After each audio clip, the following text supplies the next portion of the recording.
Masayang araw dahil for today's video nga, ikikwento ko sa inyo ang pagpunta namin sa Camp Pinpin. Actually, last year pa to. At dahil bumalik na nga tayo sa pagko-content, i-upload ko na rin to. Isa kasi sa bucket list ko, mapuntahan at makapagpa-picture nga kina Sergey Bin, Allen, Kelsey, Kalo, Mama Bet, basta silang lahat. Kaya nung bumisita tayo sa Nueva Ecija, hindi ko na pinalampas ang pagkakataon gar at bibisitahin ko na talaga sila. Baka kasi magtampo si Sergey Bin at matagal na niya akong ini-invite Ngayon lang talaga ako nagkaroon ng pagkakataon. Char! Feeling lang ba? Hindi naman halata yung excitement ko dyan, di ba? Kaya sugod, Team Aguyod, para makapagpa-picture at makapagpa-autograph na rin. Pandemic pa lang, nakasupport na tayo sa kanila. Wala akong pinapalampas na video kasi napakasaya nilang panoorin. Sila yung vlogger na sinupport ko talaga.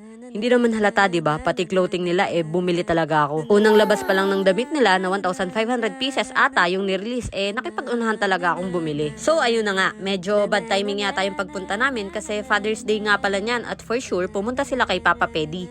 Kaya ayan, tamang picture-picture na lang sa labas ng Camp Pinpin. Ginawang tourist spot no.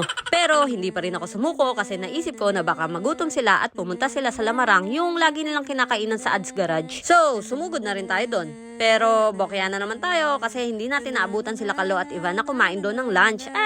Sayang nga Kasi hapon na kami nakarating. Pero hindi pa rin tayo susuko kasi there is always next time naman, 'di ba?